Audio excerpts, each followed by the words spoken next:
they're moving through the purchase funnel, and at some point they're like, I don't know if this is right. I have questions that aren't answered.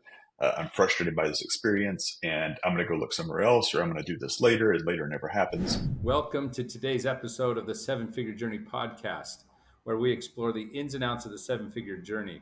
My name's David Gilliland. I'm one of your hosts. We're privileged today, though, to have Brian Schmitt with us.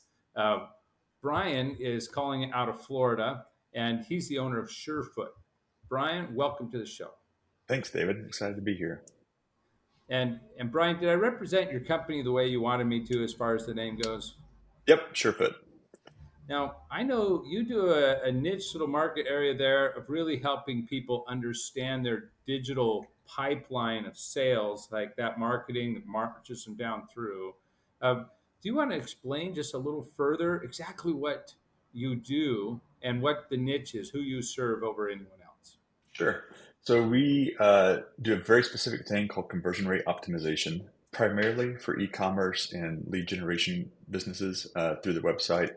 We're not doing paid ads. We're not doing email. We're not doing SEO. We're taking the website and looking at the data flowing out of it. And we're talking to your potential customers and maybe even some of your actual customers and having them find all the areas of the site where they're having friction, they're having frustration, they're just getting confused and they're bailing on the purchase funnel. So they're moving through the purchase funnel, and at some point they're like, I don't know if this is right. I have questions that aren't answered. I'm frustrated by this experience, and I'm going to go look somewhere else, or I'm going to do this later, and later never happens. And so we find those areas, and then we develop a new alternate version of either a small piece of the page or an entire new page, or we're trying a big swing and we're like redesigning a homepage or something like that. And we're going to create a new version and the old version, and we're going to split the traffic between them, and then we're going to let that exist for a couple of weeks, maybe even 6, 8 weeks, depending on how much traffic someone has, and then measure the outcome using statistics afterwards to figure out which one was the best performing version. And then if it's our challenger variation, we'll set that live for all of the new visitors. Or in some cases, we do what's called personalization, where let's say you're in Florida and it's hot and it's a clothing site, and they have customers up in Utah where it's cold. It's October, still hot here, turning cold up there, and you don't want to show T-shirts in Utah, but you don't want to show long sleeve flannels in Florida. So you look at their geolocation and you show different types of products. Gotcha. So it's kind of like the typical A/B testing with good stats behind it, but on steroids, because instead of guessing for your A/B testing, you're going out and actually interviewing their Yes. customers and potential or visitors and potential visitors. The people who are dropping off, you're going and talking to them. Yeah, exactly. Very cool. How did you get started? Like, what was it that caused you to become an entrepreneur, Brian? So, well, my dad has been an entrepreneur for as long as I remember, and he had me working in his business. He's a veterinarian who was doing some pretty specific things as a veterinarian when I was in junior high. And so he took me to work with him and when I was on school breaks and everything, and just saw him operate his business. And I really just didn't know anything else existed. Like a corporate job was never an entity in my mind. And I was working for a diamond company when I was pretty young and became a graduate gemologist, and really became the right hand man of the guy that owned the company. And he started teaching me the marketing side of things and sent me to a conference by this two brothers called Brian and Jeffrey Eisenberg in 2001. And they taught conversion rate optimization. They actually coined the term conversion rate optimization in the late 90s. And so I learned it from them in 2001 and ran my first A/B test in 2002 for a website we had called Jewelry Hound, where we were selling out way old stock jewelry, kind of behind the scenes a little bit. Designers didn't like that because they couldn't control their price mapping, but that's where I started doing it. And then I launched my own company a year later in 2003 as a luxury watch repair company, and I was doing A/B testing on that site pretty extensively. And then I became an A/B testing CRO consultant in 2012, and then worked for an agency out of San Francisco for 5 years, and in 2017 launched Surefoot. Well, and thus begins the journey. And Yeah. you've been running this a while. You guys have had a great run. Well surpassed the $1 million mark. Have had the ups and downs like all of us do in business. What are what are some of the gems? Talking about working in the jewelry space. What are some of the gems or nuggets that you have uncovered that have helped you in growing businesses, leading teams? What are some things you could share with the listeners? I just wrote on LinkedIn a couple days ago. One of the things I think that really was a turning point for us is I had a mentor recommend a book to me called Hiring for Attitude. And it was, are you familiar with it? Yeah. Yeah, yeah. So we went through that entire process and implemented that for our hiring interview process. And it's been a game changer for us of really like finding the people who have the right key attitudes we wanted to build for our around our culture. And that's been a huge win for us. Um, Uh, I, I I feel like that nugget has been uncovered by every successful entrepreneur. It's the mm, same one, right? It's just like um, quit hiring for skill set mm, first. Always start with attitude, or we like to say core values, which are those drivers behind there, right? yeah, And then if you can find the skill set too, great. And if not, can you build it, right? right. But you got to start with that core. Wow, what a difference! Did you have any stories that helped you to learn the power of that? Like maybe a bad one or a good one, maybe one that you could share with us? Yeah. So we actually had a year and a half ago now, had to fire a couple of employees for cause. Because they were definitely violating those, and I don't want to get into the details of what was going on, but it was egregious against our key attitudes, and we found out in a very blindsided way.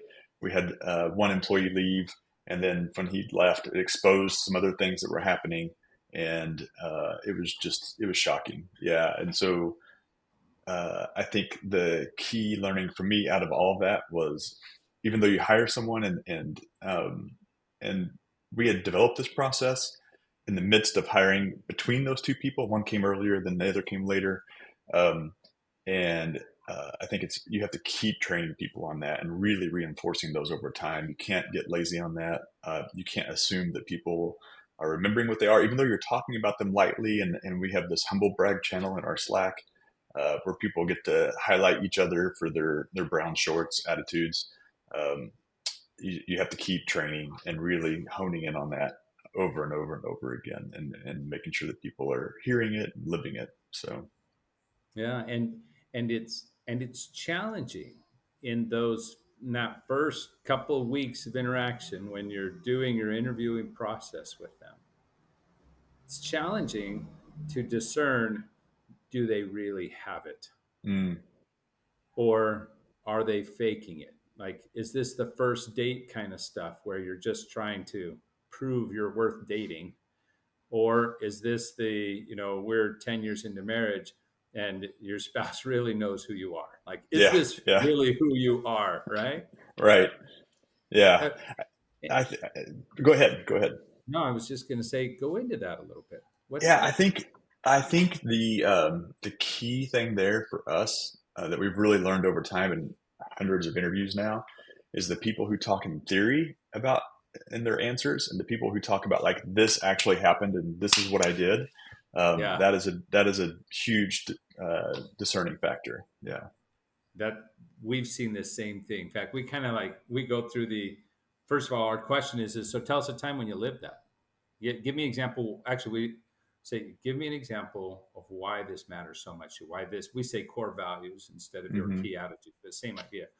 Why is this, why is this so valuable, so important to you? Share an example. And the people are like, well, it's always good to, and this is a good, and Theory. we really Yeah. appreciate it. And they're very professional and they sound clear and concise in what they're saying. You're like, eh. While Yep. those who sort of lean into it and they almost forget they're in an interview and they start to get excited about it and they're Yeah. talking about it a little bit more, like, this is just bubbling out of who they are. You start to witness the person in front of you, their whole self starts to say, are you saying I get to bring who I am to this job? Like, I don't Yeah. have to hide part of me. I get to bring it out. You're like, yeah. If if you match these things, you get to be you here. And they start to just get They excited. bubble. Yeah. Yeah. Yeah, that's exactly it. So very cool. We've seen Yeah. similar things on that. We have Well, a I we have think, a oh, go yeah, go ahead. ahead. We have a question in our interview process that says, "Tell me about a time you made a mistake that became publicly known." And when you have people who can't even come up with a mistake, red flag. Like everyone's made mistakes. I've made mistakes. I made one yesterday, right? I had to get on a phone call this morning with a client and be like, oh, I goofed this up. I remember I had one interview with a woman who I wasn't able to hire. I wish I could have. She found a job that was more suited to her than ours. But her immediate reply was, I know exactly which one I should tell you about. And then she unfolded this test and this story of making a mistake that her boss found out about, and she had to go, you know, eat a pile of crap basically to to get back to where it was going. And it went out to tons of. It was an email that went out to tons of people, and I was like, yes, that is someone who can own their mistake and move forward. Yeah, Yeah, yeah. And that's one of your key attitudes, obviously. it is. Yeah, Very cool. Well, thank you for sharing those. And that's powerful. And the dollars behind it, the time behind the bad hire, and then the time wasted after we knew they were a bad hire, but we moved slowly, yeah, or the regrets we felt like we were worried, like, oh no, what's the rest of the team gonna think, and yada yada. Are they gonna be discouraged? This was a leader, whatever else, and yet when we finally move on it, everyone is relieved. yeah, Everyone's saying, oh, those key attitudes or those core values, they're real. Oh, finally, I don't have to dance around this person. I can do my job like I came here to do, and I can enjoy the people I'm with. And we just kick ourselves and say, why didn't I do that sooner? Why didn't I do that sooner? yeah, yeah. And it's funny. So, Even as I come into it at different times, I'm like, I know I need to rip this band-aid off. I know I need to rip this band-aid off. Yeah, yeah, well, if any of the listeners out there hearing this and you've got one of those that you know you need to make a change on, do it quickly and with maintaining their dignity, honoring them for the good they still are, but move them on. yeah, So, yeah. Find a all role right. that matches them better. Yeah, That's right. And it's in a different company. If it's a key attitude, it's in a different company, yeah, period. exactly. Yeah. Well, let's switch gears a little bit. I mean, that was a precious gem. Thank you for sharing it. What are you working on now? What kinds of things could we bring a little value to you, since you've shared so much of the community today? Yeah. Right now, my role's kind of shifted as CEO. In the past, I was responsible for operations and really building an internal, you know, processes, and we do a lot of automation on our back end of things. And um, I had a business partner before who left last year, and she was responsible for sales. And so I've been learning sales, and I feel like I'm really building it from the ground up. We didn't have anything really implemented as far as sales. It was pretty organic, and so I'm really trying to build a sales machine. I want to build something to consistent growth. We're adding 1 to 2 clients a month, and I'm knowing how to hire and all those things. And so I feel like I'm swimming into the waves, trying to get past the breakwater, and to where I can get to a place of thinking about how to grow the company by who I'm adding to the company. And I would love to, I've read Who Not How by Dan Sullivan and Benjamin Hardy. And I see that as a way to really multiply the growth of the company and bring in great people who are in the mission with us. And I'm not there yet. I don't have the capacity to really bring in more people yet. I don't have the budget for that. And I'm struggling to know, like, when can I really do that? Because that's where I feel like, it's the racehorse out of the gate kind of thing. Like I'm in the gate, ready to run, and I'm trying really hard. But I feel like once we can kind of get past, I'm mixing analogies here, so it's probably really terrible. But getting past that breakwater, to where we can really bring in some phenomenal teammates to help us hit that growth trajectory we're trying to hit. So Yeah, well, that's a challenge a lot of us face that we're looking at. We're saying, how do we overcome that, and how do we build the business we need that's not reliant on a unicorn, someone who could take it from start to finish and do everything.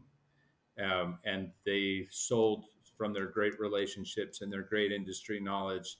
Uh, but then that one person leaves, and so does all your revenue flow, Mm-hmm.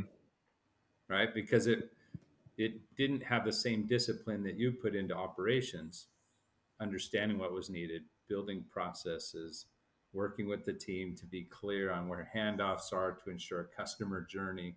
Well, there's a sales journey too as part of this customer journey, and how have we built that? Great question. How what if you said a X factor, like how many times growth are you looking for in the next 3 years? Are you looking at a doubling in size at your plan? Is this a 5X kind of thing? What sort of growth rate are you thinking about? Yeah, 5 to 7x. Okay, 5 to 7X. And let's just throw out a random number. You don't have to share with the community, but let's say you're at about 2 million now, and you want to then get to 10, 15 million, Mm-hmm. 14 million. They'll be precise with the at least the number. 10 to 14 million in the next few years. Uh, if we don't figure out the answer to this question, then we're talking about 8 to 12 million dollars of potential lost. Yeah. Fair. Yep. So it's a fairly important question. Uh, the, One of the issues, though, is you've got a lot of things coming at you, hitting you every day. Are any of those worth 8 to 12 million dollars in the next 3 years, or is this really the top priority? Um, you're saying like all the decisions I'm making, things I'm spending my Yeah, time on, are all they the going to other get me stuff that there? you're doing. Yeah, it's Yeah. probably 20% is what's going to get me to 8 to 10 million. Yeah. Okay. Yeah. So of the growth and the things you need to do, if this is worth 20% of the value, well, I guess the revenue doesn't come in unless you figure out the sales. So Yeah. what's the first 20%? The sales is the Right. 20%. It's probably Right. 80% right now, actually. That's right. It's a really Yeah. big chunk of it. Yeah. This is a multi-million-dollar opportunity that we're talking about if we can figure it out. And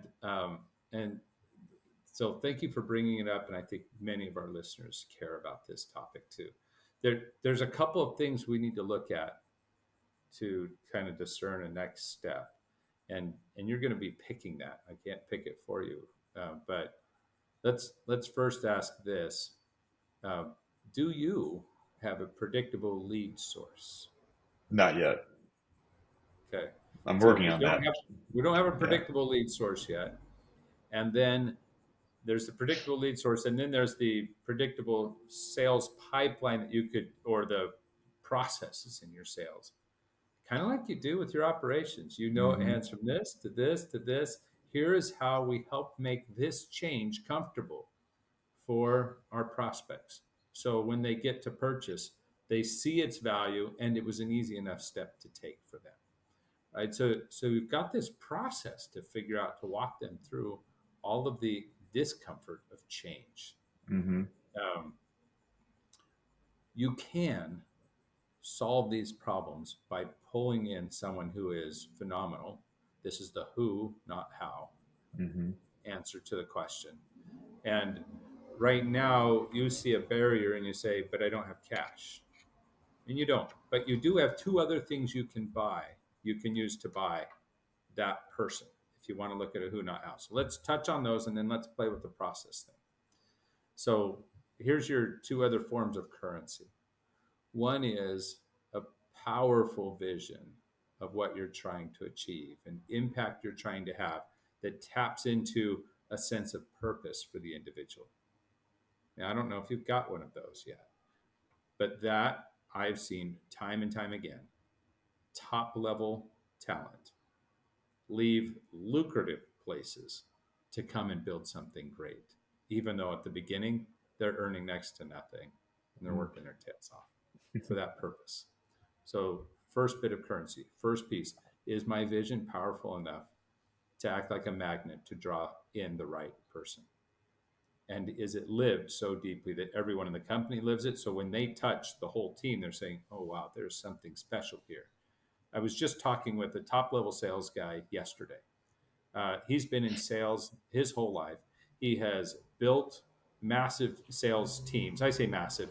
I mean, for us small businesses, it is, you Yeah. know, teams of 30 people, That's a good size Yeah, sales it's all force. relative. Yeah. Yeah. And selling hundreds of millions of dollars annually. Like, so just big work, going strong, doing great things, and been a salesperson along the path. And talking with him, he said, "Look, I was interviewing with this one place, and they're like, I just don't think we can afford you." And he said, "My question to them was, are you great people to work with or not? I see your product is needed in the market. I'm looking for great people to be with. I can, I can, I can print my own money. I'm in Mm, sales. yeah. All I have Right. to do is go and sell. I can make as much as I want to. I want to know who I'm working with and what we're about." So it was vision, it was purpose, it was key attitudes or core values, and is it lived deeply and felt deeply by everyone? Is this cause alive in them, and are they doing great things together? They're looking for that. And he's willing to work for pittance to be a part of that, to then go and print his own money. But he Hmm. wants that kind of team. So, number one, just think, oh, I have currency in vision, and how deep is it with the rest of the team? Is it true? Is it not just written on the wall? But do we live it daily? Are we in line with it? Are we excited? Is everyone else sacrificing, passionate about it? So they say, that's a team I want to join. That's a team I can trust to sell for. Okay, so that's a currency, and it's worth hard dollars. So be aware of that one. And you can pull people in now who would align with you. Two, the other currency you have is ownership. Who not how does not exclude bringing in a great partner. You just lost a great partner a little while ago, and why you're, that she moved on to another piece. This is why you now own it. Well, that freed up some equity. Hmm. There are True. opportunities again, but I would never try to pull someone in just off of the equity card. I want to find ones who are all in on the vision. And then I'm going to use the equity to secure them and see why and what we're doing. So, some thoughts there. You do have currency to acquire the who, if that's the route you choose to go right now. Okay, now let's flip to the other side. Let's pretend the who is you, Brian, for now, right? In other words, instead of needing to hire that unicorn who go do everything from start to finish in the sales arena, what if we built the process well enough, proved out the funnel well enough? Wouldn't that add some value? I was just talking with the great sales coach, Steve Johnson. He was helping me on some things, and we have another great one, Mike Tony, been doing some great things for us too. They've been teaching some regular things in there, and one of the pieces is you start off with an owner learning how to sell from a predictable lead gen source. So if we can get to where you can prove out this lead gen source that you're building, you have the leads being generated, you're learning the sales process. When you can start closing, in fact, once you've closed your first 10 plus customers through a process, Hmm. not through my friends and family that I'm selling to, Right. through the process kind of thing. If you can prove that piece out, you're ready to hire a couple sales individuals that don't have to be unicorns, because they don't have to find stuff. They don't have to do biz dev. They don't have to work it. They don't have to figure out all this. They don't have to do all that. They're picking up a warm lead and working them through a system to help those people take those next steps. Those are much less expensive salespeople to start with. Yeah. I still want to pay them really well, but let's prove that out. So you're going to start off being the owner, sales led ownership kind of thing. And then when you go to hire, I just suggest you hire two at the same time. Why is that? It's a great question. What I've seen is when you're first doing that handoff, you may be blind to parts of the process that you think are obvious and stated, but really they were part of Brian's DNA, things you learned that didn't really get written into the process. And that little change means if you hire one person in and that person's failing, you don't know if it's the process or the person. Mm, It's A/B testing. it Do is. sites. I want Yeah. you to do it with your sales team. But you get more than A/B testing with the sales team because sales, I mean, these are people who love to win, and that they can look at each other and want to beat each other and win. Competition's good. Yeah.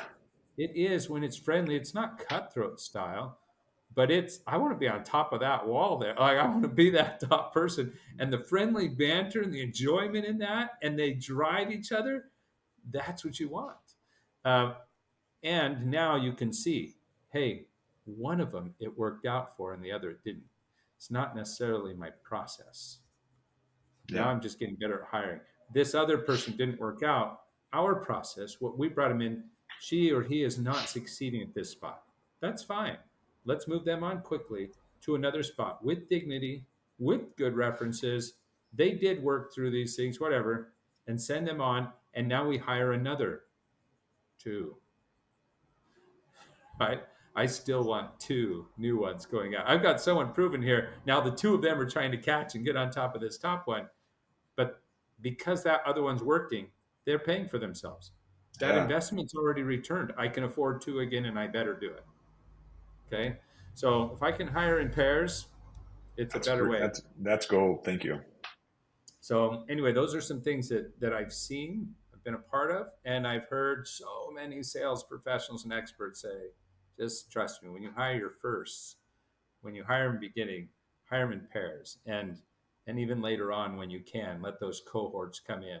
So the new ones, it's not the excuse. Well, they just need time to grow up into it. No, they're competing right away. Someone's going to rise fast, and the other's going to Yeah. grab hold and try to do the same thing, and that's fantastic. That's what we want to see. Awesome. I love Um, that. so if that advice was worth somewhere between $2 and $12 million, I just suggest you choose which route you're going to pick and begin implementing today. Advice is worth nothing until you've implemented. And that's what I love about all of the entrepreneurs in our community, right? All of us are like, we're here to implement. We're here to get things done. A Yeah. decent idea implemented is better than a great idea not. So, uh, take it, run with it, and I'm glad you found some value there. Brian, you've got a spot in there. I mean, when people are proving out that lead source pipeline, your work is particularly focused to help, especially those in an e-commerce or a lead generation kind of business. If someone wanted to utilize you and tap into your genius, how would they get in touch with you? Sure. So our website, surefoot.me, not .com, but .me. And you can, any contact form there, you can reach out to me on LinkedIn, Brian Schmitt. And those are two best methods. Also, my email, brian@surefoot.me. You'll get right to me. So, That's fantastic. And if somebody's thinking to themselves, I could sell his offering like no one's business, reach out to him too. please. Or your brother or your sister who does that because you're running your own business. Great. Well, thanks again, Brian. That wraps up another episode here of the Seven Figure Journey podcast. If what you've listened to has been valuable, please like, share, do whatever else is needed to invite other seven figure business owners to come and join the community and to learn with us. Keep growing, keep striving, keep learning, and keep caring. Until next time.